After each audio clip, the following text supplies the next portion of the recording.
네, 연말정산 논란 소식부터 짚어보겠습니다. 연말정산 환급액이 줄면서 여론의 반발이 갈수록 커지고 있는데 정부와 새누리당이 당정 협의를 갖고 자녀 노후연금에 대한 공제와 출생공제를 부활하기로 했습니다. 네, 국회 취재기자 연결해서 자세한 내용 들어보겠습니다. 이한승 기자. 네, 오늘 오후 1시 반부터 시작된 당정 협의가 오후 3시에 끝났습니다.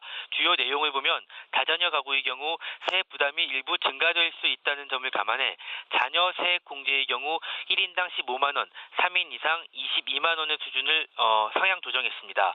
또 종전 출생 입양 공제가 자녀 세액 공제로 통합되면서 폐지된 자녀 출생 입양에 대한 세액 공제를 신설하기로 했습니다. 독신 근로자의 경우 다가구 근로자보다 특별 공제 혜택 적용 여지가 크지 않다는 점을 감안해 표준 세액 공제를 상향 조정하기로 했습니다. 노후 소득 보장 지원을 위해 공제율이 상대적으로 낮은 연금 보험료 세액 공제를 12% 확대했습니다. 이 밖에 연말정산으로 인한 추가 납부세액이 있는 경우 분납할 수 있도록 하고 연말정산 신고 절차를 간소화했습니다. 새누리당은 4월 임시국회에서 이 같은 내용을 담고 있는 소득세법 개정안을 처리할 방침입니다. 또 야당과 이번 연말정산 귀속분에 대해 소급 적용하는 방안을 논의하기로 했습니다.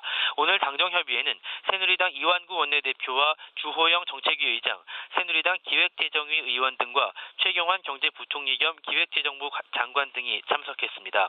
새누리당이 정부대책 발표 하루 만에 긴급 당정을 열어 이같이 결정한 것은 어제 정부가 내놓은 보완책으로는 반발 여론을 무마하기 힘들다고 판단했기 때문으로 보입니다. 지금까지 국회에서 연합뉴스TV 이한승입니다. 네, 그러면 관련 브리핑 내용 직접 들어보시겠습니다. 금일 당정 협의를 통해 추진하기로 한 보완 대책은 다음과 같습니다. 다자녀 가구의 경우 세부담이 일부 증가될 수 있다는 점을 감안해서 자녀 세액 공제 1인당 15만 원, 3인 이상 20만 원의 수준을 상향 조정하기로 한다. 자녀 출생, 입양에 대한 세액 공제를 신설한다.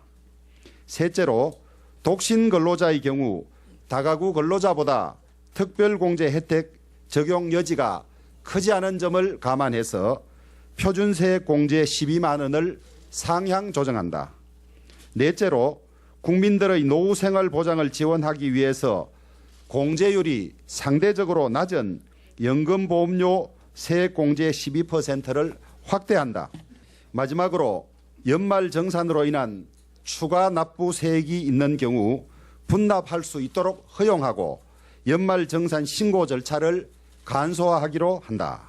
이번 보완 대책과 관련한 소득세법 개정안은 4월 국회에서 처리될 수 있도록 하고 이번 연말정산 귀속분에 대해서도 소급 적용하는 방안은 새누리당에서 야당과 협의하여 입법 조치를 추진하기로 하고 정부도 이에 따르기로 하였습니다.